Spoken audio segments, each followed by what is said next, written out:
the trip here. I point it this way. It's here. I'll go the other way. There you go. So we had a layover in Dubai. So it was like a 14-hour layover. So we went out of the airport, and U.S. citizens don't have to have a visa to go there. So I got us an overnight layover tour, and so we went. That's the Burj Khalifa is I think it's 2,700 feet high. So it's the tallest building in the world. That was at close to midnight, and it was about 95 to 100 degrees. So, and extremely humid, so it's really hot there. A couple pictures from there.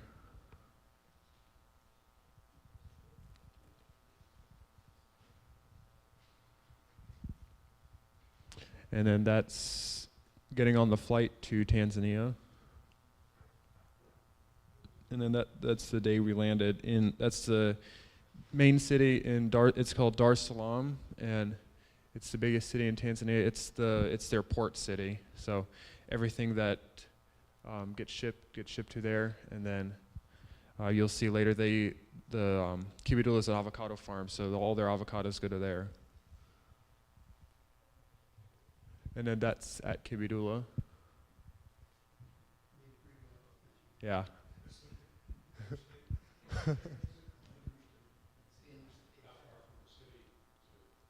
Oh yeah, it was a 12-hour bus ride.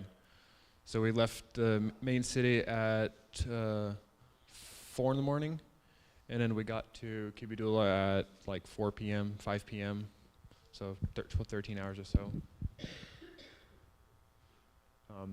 That was our mode of transportation. I have some more videos of riding motorcycles.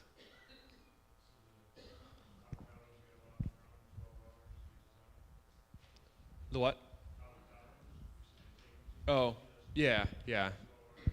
They take them in the big 40-foot shipping containers. So. Oh yeah, avocados every day. They're really good. Yeah, fresh avocados. You mentioned this 12-hour drive. How many miles? I'm not sure. Probably close to 400, something like that. Yeah. No. And when you drive on the roads there, that's just at Kibidula.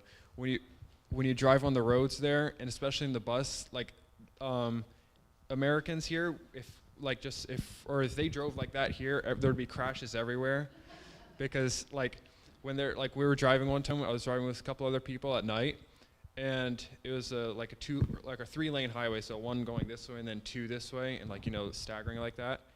And then we were driving, and then people started coming this way, passing these people, and so we had to go off into the shoulder, and then we started turning back, and then I'm looking, and then ahead there's this vehicle, but there's no headlights on it. And so I'm like, oh, there's a vehicle up there. So she's like, oh no, okay. We turned off the road, so we almost hit it. So that's an avocado. That's a smaller one. They have a lot bigger ones than that one. They have 500 acres of avocado trees, so 70,000 avocados, or 70,000 avocado trees. So is it flat land all over? No, it's so that's 3 of us on a motorcycle. So I have some pictures of the avocado farm later. So what we did there, we built a kitchen building for their primary school. So I think I have some pictures of the kids there. I'm not sure if I have a picture of the primary school. So that's the kitchen. That's the one that we replaced. We didn't build that one. So they fed. That's about, I think, maybe 8 foot by 25 feet, something like that. Maybe 10 by 25, and they fed 120 kids out of that. So that's the inside. That's who they would cook. Yeah. So we knocked that down on the first day. The day before we got there, or the day that we got there, they had a big fire that burnt 30 acres. And so it burnt some of their corn, so we were. He was actually pretending to eat the corn. So we were helped also fix up the power there because the fire burnt down the power lines. And then I also, I was going to try to have I'm working on a documentary, and I was going to try to have it done by this, but I had to photograph a wedding 2 weeks ago in West Virginia, so I've been editing those pictures, and so I wasn't able to finish the documentary. So I'm about 5 minutes in, so I'll do like a mission report in a few months probably, once I finish that. So, but I did a lot of videoing, so over there they have in the city that's like 45 minutes away, a FM radio program at the radio station there every Friday night for an hour. So I went over there with them and did some video there. So a lot of the locals, everybody there, pretty much everybody knows about Kibidula, and they listen to the programs and everything. And then that's the church at Kibidula.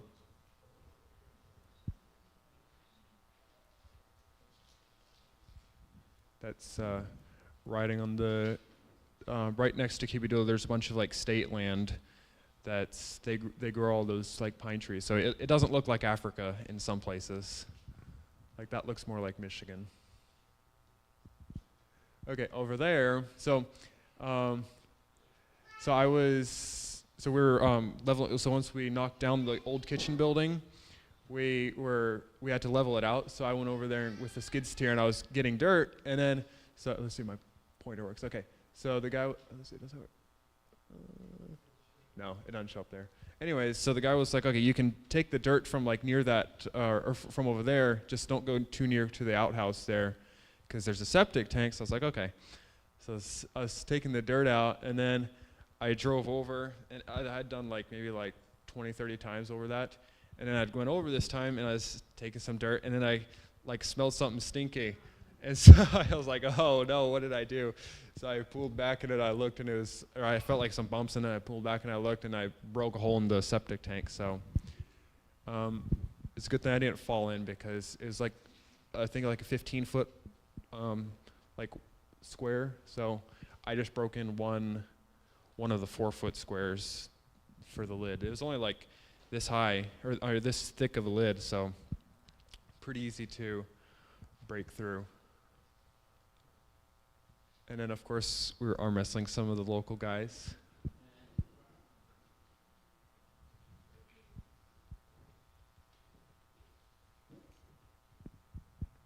That's forming up the slab.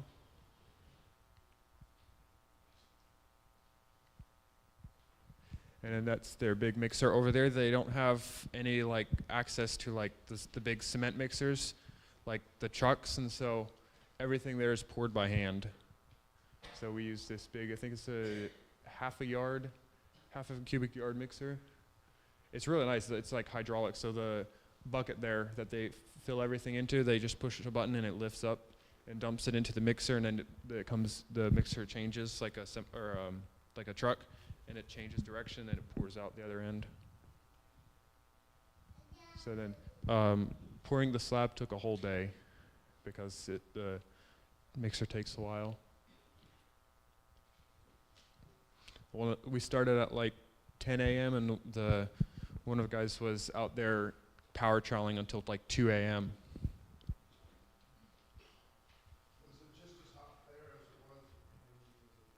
No, that's the nice thing. It's like a little over 6,000 feet elevation, and so it was about at night it was upper 40s, lower 50s.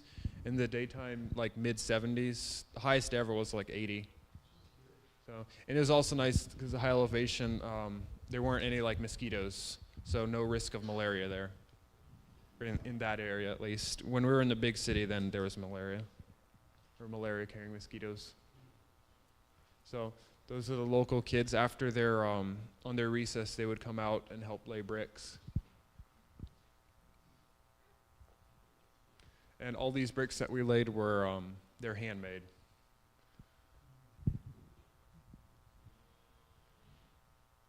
Some of us guys going for a run after work. And those are some of the kids there and one of the teachers.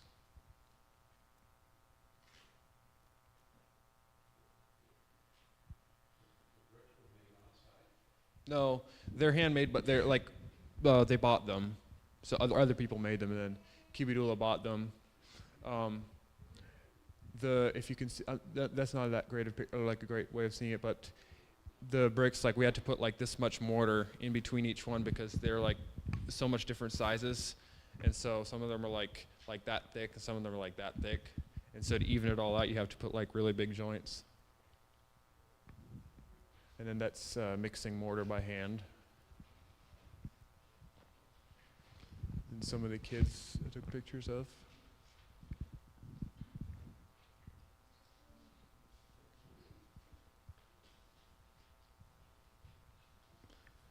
And riding on the back of the truck is fun.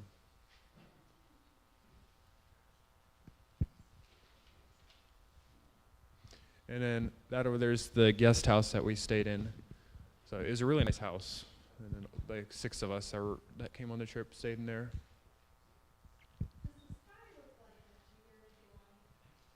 No, it's with my camera. Yeah, yeah. No, you can't see it with your eyes. So over there, so below Kibidula, they have like this big, huge swamp. It's like, I think a few 100,000 acres. And it's not Kibidula's property, but we went down there on Sabbath and they have some of these dugout canoes, so I decided to try it out. So it was interesting. They're like very, very tippy because they're just around like a half circle. For who? Yeah, Philip Taft works there. Yeah. Yeah. Yeah. Yeah. Are there poisonous snakes in there? Oh yeah. They used to have hippos in that swamp. I don't think anymore. So that was on top of one of the, like they have like a tower there. So you can see there's all those are avocado trees out that way. And I have a video from up there too. Those are all avocado trees. Yeah, one time about poisonous snakes, I was on a run in the avocado trees, or on the one of the paths there, and there's like this little green snake in the trees, and they're called like a boom slung snake. And when they bite you, like it'll take like 24 to 48 hours for you to die. Like it just thins out your blood, and you just bleed to death. So, and those are pretty common there. It's very hard to get. Like probably in like the big city, but that's like 12 hours away. Yeah. Yeah, I was gonna try to take a picture of it, but I was like, eh. So that's one of the local guys there. Remember him, I have something about him later. So that's putting up the last course.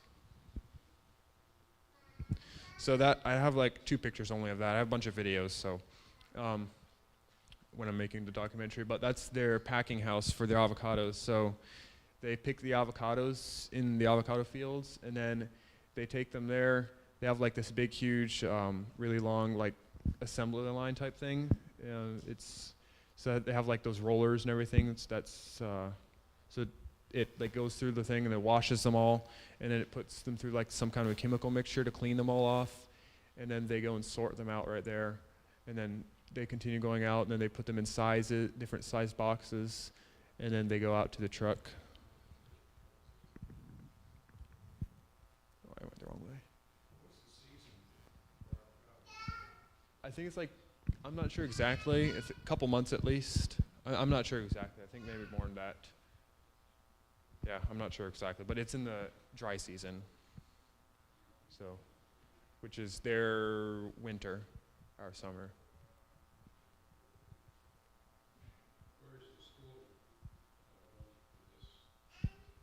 So it's on their whole property. They have close to 5,000 acres, like 4,800 acres of property, and so that's like a half mile from the school. Is this all Yeah, yeah. That's me with some of the kids there I was taking videos of. And then doing an interview with somebody. Did you mention that this is the Shook's mission? Yeah, that's the Shooks work there too. She has, they're Adventist. Yeah, yeah, the Shooks work there. And then they have a printing press where they print a bunch of, they translate Bibles into the local language, and they have a bunch of like glow tracts that they translate into the local language, and just a bunch of other books. So.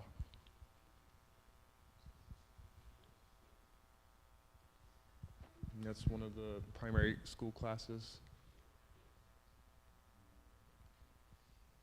And then every evening we'd have united prayer at the Shook. That's the Shook's house there. So then after, on like the Friday of the last week, we were there, or Thursday, we went on a safari trip. And so on that road, we were on that road for about 4.5 hours. And you can see how bad the road is. So if you think the roads here are bad, you just have to go over there and try those. So it was really bad. So a lot of places it's worse than that. And there's Philip Taft. So you guys know him. His family lives like a couple hours from here. Is he over there pretty permanently? Yeah, he has a house there. So I'll have some pictures here in a bit of all the animals. So that's some of us riding on the roof of the Land Cruiser. And then the night we stayed in one of those things. There's another one of those, like right across from that had a hole last time that some of the people were there, and an elephant made the hole in it. So, yeah. So, and then that's back at Kibidula, I think. Yeah. So there's some of the animals I'll show some pictures of. So, I forgot. I think it's a jackal. Yeah, that. And that's one of those kudus. They're really, really tall. Like taller than their antlers are taller than the side there.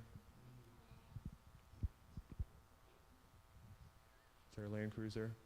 So we went with Philip Taft took us. And so if we would gone on like a normal safari, they're pretty strict, and they won't let you get out of the vehicle.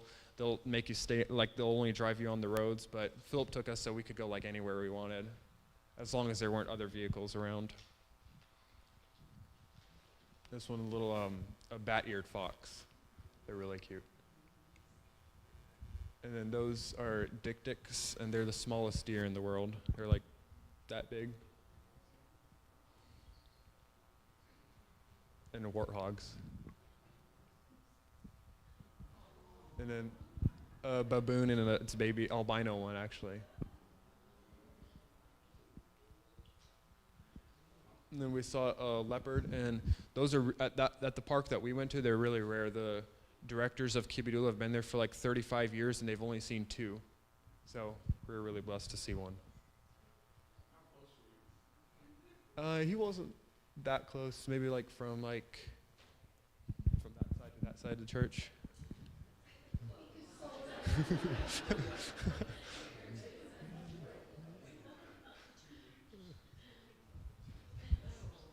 In that picture, he was a lot closer, like from me to the bench there. But we were in the van, or in the Land Cruiser.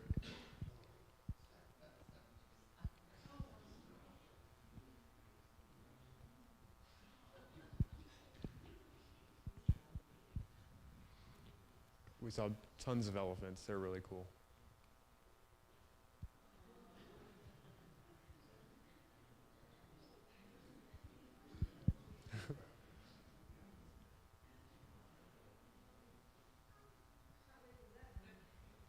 Like that big.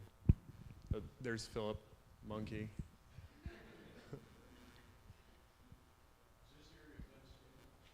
No. Yeah, yeah. It's the biggest. I think one of the biggest ones in Africa. The national preserves in Africa. It's like, well, like few million, like millions and millions of acres. So we saw 2 lions.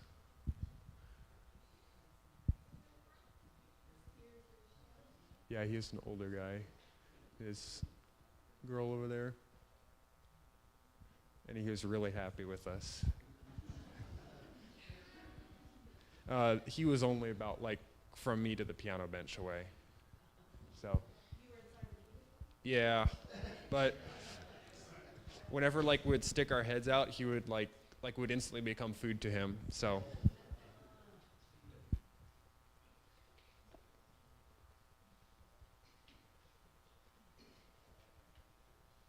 And there's Philip chasing some of the animals.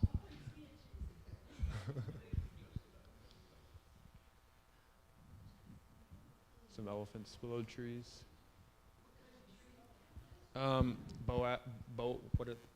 Baobab, yeah.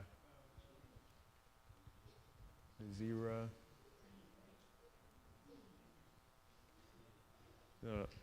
Mom and a baby zebra.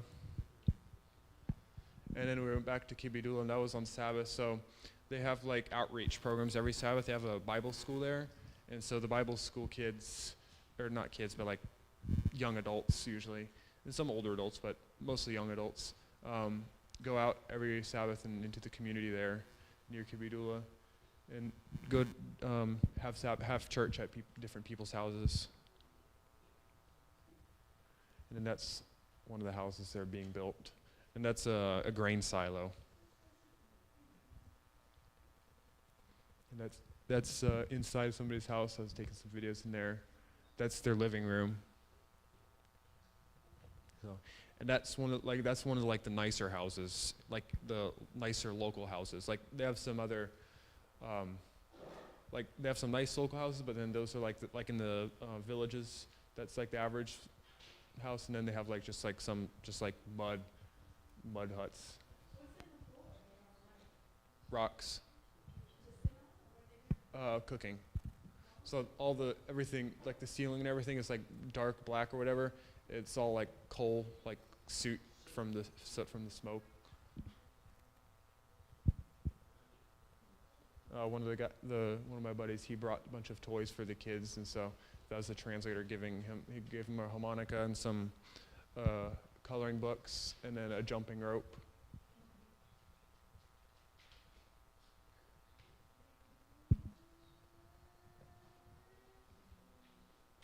So the guy that I had told you about, the picture of him and I there, so my other buddy, he's like a Brazilian, he was not with us, but so 3 of us guys that went on the trip from the US, we bought 2 bicycles for these 2 guys. They didn't have any bikes and they didn't have any like mode of transportation. They would just walk everywhere.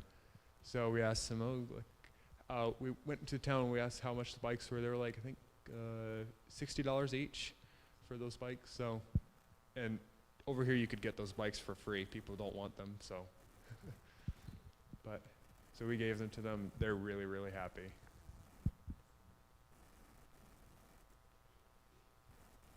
So that was finishing up the kitchen building.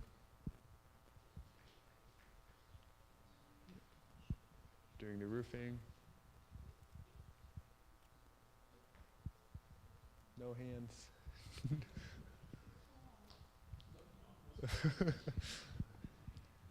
And then that's not quite finished now. They've stuccoed everything, so it looks really, really nice. So, but the building is finished there.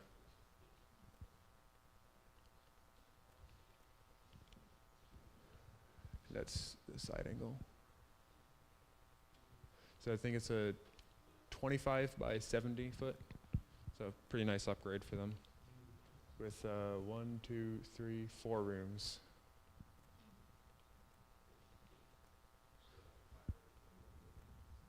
No, so back there behind, that's where all like those holes are. They're gonna put like some stoves there, and so.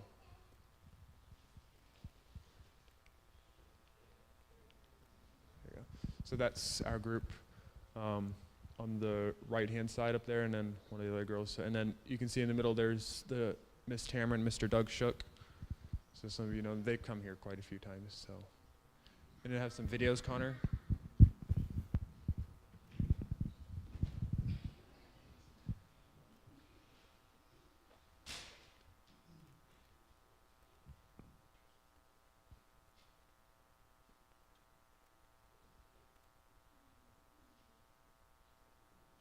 So that's riding motorcycles down one of the roads. That's what we'd do for fun. Like on Sabbath afternoon, we'd go and just ride around. Huh? Yeah, you get sunburnt really easily, but if you get burnt really easily. That's actually in Dar es Salaam, the city that we flew into.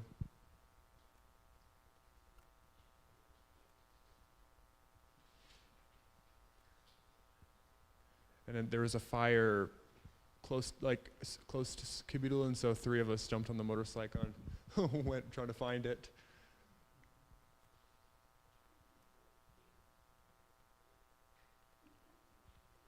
And that's some of the kids from the primary school.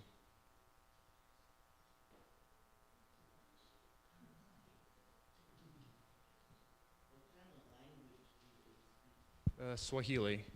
So it's, I think, 3 or 4 countries over there speak it.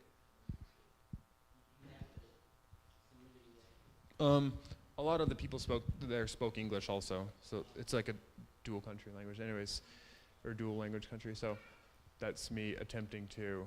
They don't use like paddles in the swamp for those dugouts. They use like these long bamboo poles. So it is interesting. Yeah, they stand up. I didn't really want to stand up because they're very tippy. Huh? They fish. Yeah. So that's from the top of that tower, looking out over the avocados.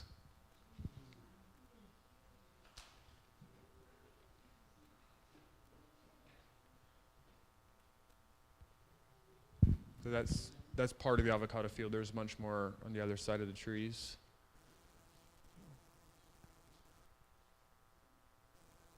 That was very scary.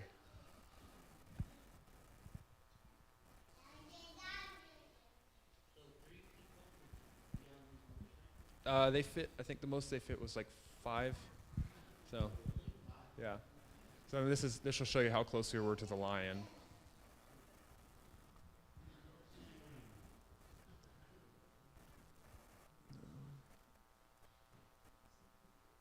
There's me hanging out the window.